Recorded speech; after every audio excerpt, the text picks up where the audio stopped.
Hello दोस्तों, स्वागत है आपका बीएससी बीएड सिंप्लीफाइड पर, जहां मैं ज्ञान बांटने का काम करती हूं क्योंकि ज्ञान बांटने से बढ़ता है।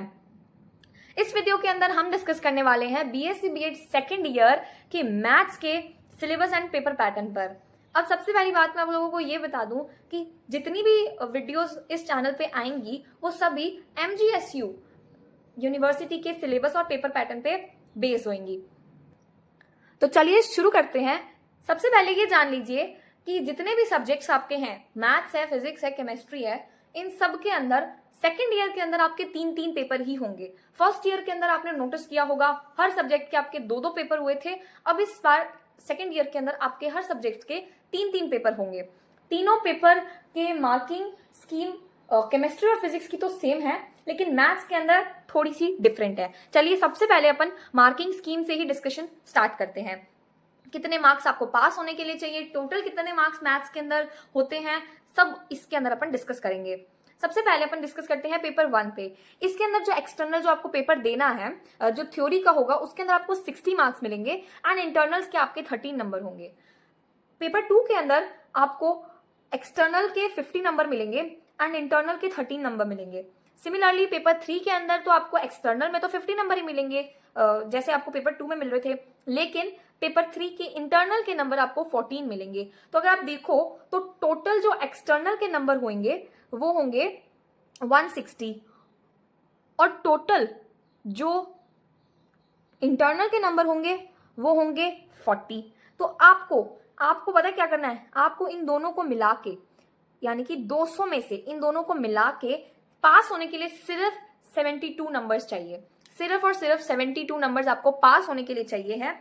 किसमें से, वो उसका मैं आपको अभी बता देती हूँ। देखो, जैसे आपके एक्सटर्नल्स में टोटल हो गए 160 एंड इंटरनल्स के अंदर टोटल हो गए 40, तो आपको पास होने के लिए 200 में से चाहिए 72 में से अगर आप 40 माइनस करोगे तो आपके पास में बचेंगे 32 नंबर्स।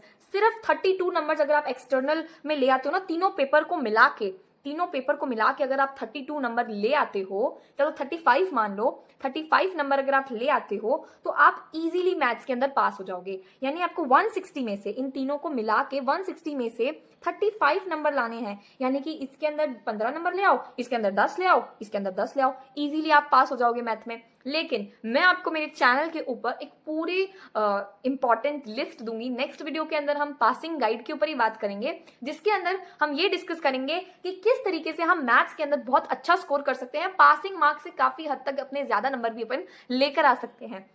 चलिए, ये हमारी मार्किंग स्कीम पे डिस्कशन हो गई। अब अपन नेक्स्ट चलते हैं पेपर 1, पेपर 2 और पेपर 3 के नाम और उनका सिलेबस देखने के लिए। सबसे पहले अपन बात करते हैं पेपर 1 पे। पेपर 1 है एब्स्ट्रैक्ट एल्जेब्रा। ये नॉर्मल एल्जेब्रा नहीं है जो अपन ने अभी तक पढ़ी थी। ये एल्जेब्रा जो है ये थोड़ी सी डिफरेंट है। इसके अंदर हमें जो 5 यूनिट्स रहेंगे, हर पेपर के अंदर ही हमें 5 यूनिट्स देखने को मिलेंगी, लेकिन जो एब्स्ट्रैक्ट एल्जेब्रा की 5 यूनिट्स हैं उनमें से जो स्टार्टिंग की 3 यूनिट्स है ना, यूनिट 1, 2 एंड 3, वो 3 यूनिट्स ग्रुप थ्योरी पर बेस्ड है। वो 3 यूनिट्स के अंदर हमें को ग्रुप थ्योरी पढ़नी है। ग्रुप थ्योरी में अपन सेट और फंक्शन रिलेशन इनका बेसिक पढ़ेंगे और फिर इनके बेसिक से ही हम एडवांस चीजें पढ़नी स्टार्ट करेंगे, क्योंकि ये चीजें अपन ने 12th तक पढ़ चुकी है। अब नेक्स्ट जो है हमारे जो 4th और 5th यूनिट है, वो यूनिट है, बाकी की जो 2 यूनिट्स वो रिंग थ्योरी पर बेस्ड है। ठीक है, इसके अंदर ग्रुप थ्योरी का भी एडवांस रूप हमें देखने को मिलता है। ठीक है, तो ग्रुप थ्योरी हो गई और रिंग थ्योरी हो गई। अब इस पेपर के अंदर कुछ चीजें हैं जिन्हें आप अगर पढ़ लोगे ना, मतलब कंप्लीटली आप उन्हीं को पढ़ के चले जाओगे ना, आपके बहुत अच्छे स्कोर हो सकते हैं। ठीक है, 15 बताया ना मैंने इधर, 15 से काफी हद तक ज्यादा आप इसके अंदर स्कोर कर सकते हो। चलिए उसके अपन ऊपर नेक्स्ट वीडियो में डिस्कशन करेंगे। अब अपन पेपर 2 पे डिस्कशन करते हैं। पेपर 2 है रियल एनालिसिस। रियल एनालिसिस के अंदर भी 5 यूनिट्स ही हैं, जिसके अंदर जो अलग अलग टॉपिक्स का डिस्ट्रीब्यूशन है वो कुछ इस तरीके से है। जो स्टार्टिंग की फर्स्ट यूनिट है वो मैट्रिक स्पेस में से है। मैट्रिक स्पेस का भी बहुत ही बेसिक चीजें इसके अंदर आती हैं, जैसे जो अपन ने 9th क्लास में पढ़ी होंगी, जैसे √2 एक इरेशनल नंबर है, इसको हमें प्रूव करना है। ठीक है, और भी ऐसे काफी सारी चीजें आती हैं, फील्ड से रिलेटेड भी आती है। तो इसके अंदर मतलब बहुत ही मैट्रिक स्पेस का बहुत ही बेसिक हमें चीजें पढ़नी होती है। सेकंड नंबर जो यूनिट है उसके अंदर हमें लिमिट्स, कंटिन्यूटी एंड डिफरेंशियबिलिटी आती है। ये भी चीजें हमने 12th में पढ़ी थी, लेकिन इसके अंदर जो डिफरेंशियबिलिटी की थ्योरम्स आती हैं वो थ्योरम्स हमने नहीं पढ़ी थी। इसके अंदर एक और नया टॉपिक आता है रीमान इंटीग्रल, जो भी हमने 12th में नहीं पढ़ा था, तो ये एक नई चीज हो जाएगी। और ये रीमान इंटीग्रल जो टॉपिक है ये मोस्ट इंपॉर्टेंट टॉपिक है इस पूरे पेपर का, इसमें से क्वेश्चन आना तो डन ही है, ठीक है। तो लिमिट्स, वैसे जो लिमिट्स वाला टॉपिक है वो फर्स्ट यूनिट के अंदर मैट्रिक्स स्पेस के साथ ही लग जाता है, लेकिन वो एक पूरा टॉपिक जो ये एलसीडी का, लिमिट कंटिन्यूटी डिफरेंशियबिलिटी का है, वो इन 2 यूनिट्स में ही मैं मानती हूँ। फिर सेकंड यूनिट में कंटिन्यूटी और डिफरेंशियबिलिटी के टॉपिक्स आ जाते हैं। थर्ड यूनिट में हमारे पास में रीमान इंटीग्रल आ जाता है। जो बाकी की 2 यूनिट्स हैं उसके अंदर थ्योरी ऑफ कन्वर्जेंस आता है, ठीक है, सीक्वेंस, सीरीज, ये सारा कुछ इसके अंदर आ जाता है। अब अपन पेपर 3 पे मूव करते हैं। पेपर 3 है डिफरेंशियल इक्वेशंस, 50 मार्क्स का ये भी पेपर भी है। इसके अंदर भी 5 यूनिट्स होती है, जिसमें जो स्टार्टिंग की 3 यूनिट होती है वो डिफरेंशियल इक्वेशन के ऊपर है। स्टार्टिंग की 3 यूनिट्स डिफरेंशियल इक्वेशन की है और बाकी की 2 यूनिट्स जो है वो पार्शियल डिफरेंशियल इक्वेशन की है, ठीक है। अब जो स्टार्टिंग की 3 यूनिट्स है ना, इसके अंदर डिफरेंशियल इक्वेशन की जो बेसिक चीजें हैं वो अपन ने 12th क्लास तक पढ़ा है, 12th क्लास में वो चीजें अपन ने पढ़ी हुई है, ठीक है। तो ये पूरा था हमारा बीएससी बीएड सेकेंड ईयर की मार्किंग स्कीम, किस तरीके से मार्क्स मिलते हैं, पासिंग मार्क्स क्या है और पासिंग मार्क्स लाने का बेस्ट तरीका क्या है। 15 नंबर इसमें से ले आओ, 10 नंबर इसमें ले आओ, 10 नंबर इसमें ले आओ। अगर आप किसी एक पेपर के अंदर भी 35 स्कोर कर लेते हो आप इजीली पास हो जाओगे, बट आपके इंटरनल्स में आपको कॉलेज वालों का प्यार मिलना चाहिए, तो आप बहुत इजीली पास हो सकते हो मैथ्स के अंदर। फिर अपन ने इनके पेपर सिलेबस पे डिस्कशन कर लिया। पेपर 1 है एब्स्ट्रैक्ट अलजेब्रा, पेपर 2 है रियल एनालिसिस एंड पेपर 3 है डिफरेंशियल इक्वेशन। इसके अंदर कौन सी यूनिट्स हैं, बाकी डिटेल में टॉपिक वाइज अगर आपको सिलेबस करना है तो आपको मैं पीडीएफ अटैच कर दूंगी डिस्क्रिप्शन में, उससे रेफर कर लेना।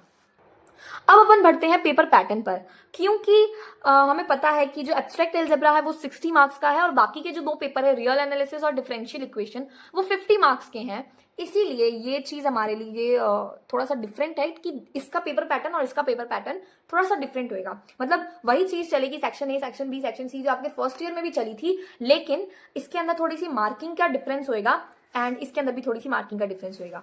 जो 60 मार्क्स है, जैसे फर्स्ट ईयर के अंदर जितने भी मैथ्स के पेपर हुए थे वो 60 मार्क्स के हुए थे, इसीलिए आपको ये वाला समझने में इजी होगा और इसमें भी कुछ नहीं है, थोड़े से नंबर घटा दिए हैं क्वेश्चंस के। तो चलिए इसको समझते हैं। सबसे पहले सेक्शन ए के अंदर 8 क्वेश्चन होंगे 2 मार्क्स के, 16 मार्क्स इसमें आपको मिल जाएंगे। मैं क्या कहती हूँ, ये सेक्शन की तैयारी ना बहुत अच्छे से करना। इस सेक्शन को ना हर यूनिट से डेफिनेशंस और छोटे छोटे जो क्वेश्चंस बनते हैं ना वो कर ही जाना। कंप्लीट है इसमें से तो क्वेश्चंस आने डन ही होते हैं और कुछ स्पेसिफिक डेफिनेशंस ही होती है मैथ्स के अंदर, तो वही आ जाती है घूम फिर के, वापस से हर साल वही घूम फिर के आ जाती है। तो ये तो आप सेक्शन ए की तैयारी, चाहे आप फिजिक्स के कर रहे हो, केमिस्ट्री में कर रहे हो, मैथ में कर रहे हो, हर सब्जेक्ट के अंदर सेक्शन ए की तैयारी हर यूनिट से करके जानी है, एक भी क्वेश्चन इसमें से स्किप नहीं होना चाहिए।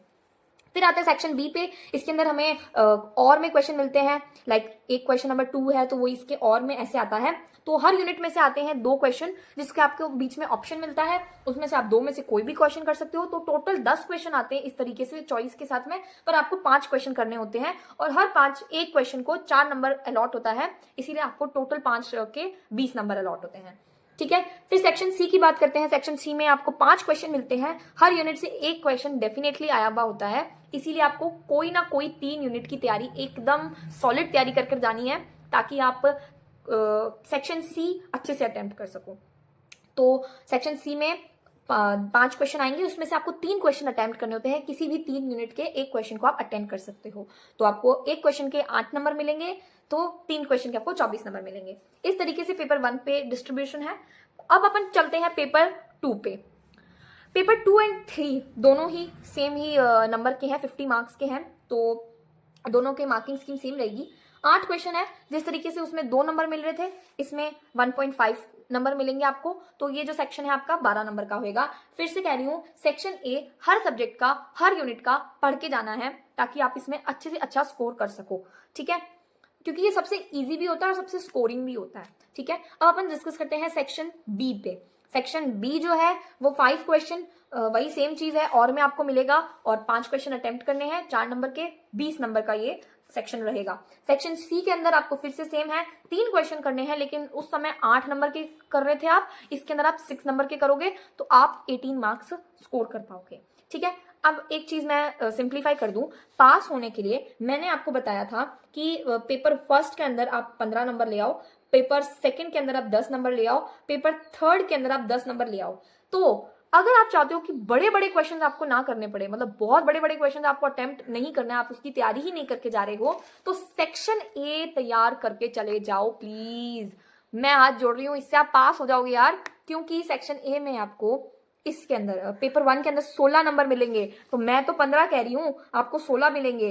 पेपर 2 और 3 के अंदर आपको 12 नंबर मिलेंगे। तो क्या आप इजीली पास नहीं हो सकते अगर आपके इंटरनल्स में नंबर अच्छे दे रहे हैं कॉलेज वाले? तो अगर आपको लगता है कि आपके इंटरनल्स में नंबर अच्छे नहीं है, तो आप सेक्शन सी को भी तैयार कर कर जाओ, सी और बी दोनों को।